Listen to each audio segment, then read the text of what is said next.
Çünki Allahın əmridir. Necə ki, Allah Subhanahu wa ta'ala buyurur ki, əgər siz möminsinizsə, Allaha təvəkkül edin.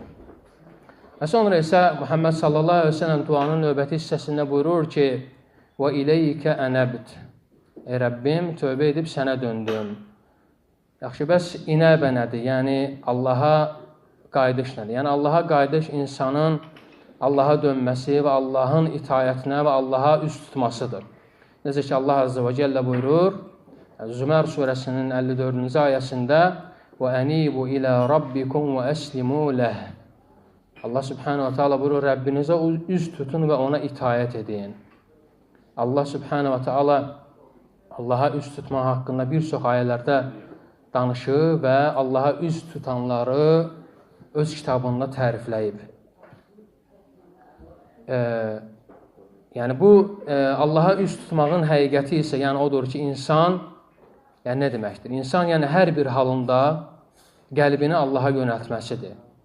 Biz bilirik ki, həqiqətən də necə ki, Allah Resulü sallallahu aleyhi ve sellem buyurur ki, müminin halı təəccüblüdür. Niyə görə? Çünki nemət vaxtı, ona nemət gələndə Rəbbinə şükür eləyir, başına bir iş gələndə isə nə edir? Səbr eləyir. Və bu da insanın qəlbini Allaha yönəltməsidir.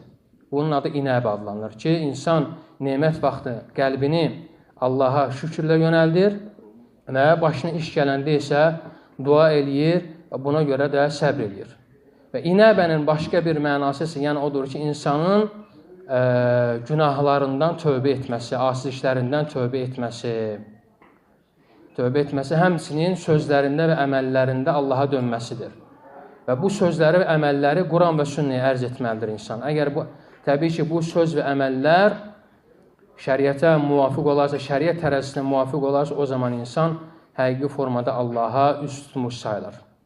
Və sonra isə Allah Resulü sallallahu aleyhi ve sellem duanın növbəti hissəsində buyurur ki, وَبِكَ خَاسَمْتِ.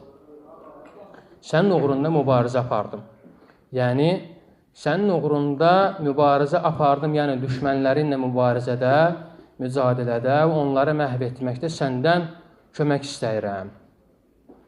Və həmçində bidət əhli ilə mübarizədə onların əqidələrinin fəsad olmasının bəyanında və onların zəlalət içərisində olmağının bəyanında səndən kömək diləyirəm.